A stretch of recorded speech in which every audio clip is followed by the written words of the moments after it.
Have you ever wondered why it feels like Christianity, once the very foundation of entire nations, is slowly being pushed to the sidelines of society? Why are Christian values so often mocked in the media, silenced in schools, and dismissed as outdated in our modern world?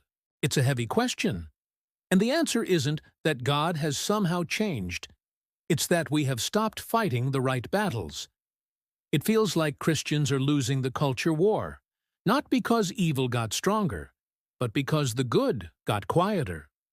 There was a time when faith shaped everything, from our laws and our art to our families and education. But take a look around today. The loudest voices aren't always the ones speaking truth. They're the ones trying to rewrite it. In entertainment, the name of Jesus is either completely erased or used as a punchline. In many schools, what was once considered clear-cut morality is now just relative. And if you dare to speak biblical truth on social media, you risk being instantly labeled as hateful or intolerant. But here's the core of the issue. For too long, Christians have stopped leading culture and started following it. We've traded deep conviction for shallow comfort. We've swapped out prayer for popularity contests. We've become afraid to stand out, even though we were called to be the light of the world. Instead of influencing the culture is influencing us.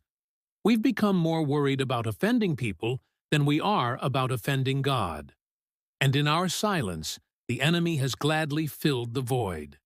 Because, make no mistake, every song, every movie, every viral trend carries a message. And if Christians don't fill the world with truth, someone else will eagerly fill it with lies.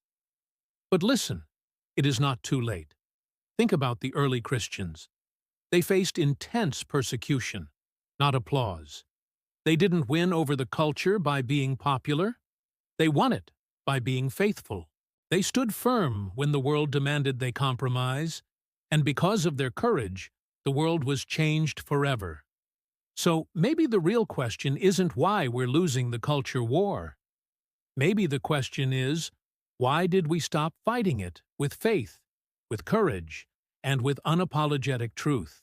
If you're watching this right now, don't just sit back and complain about how dark the world has become.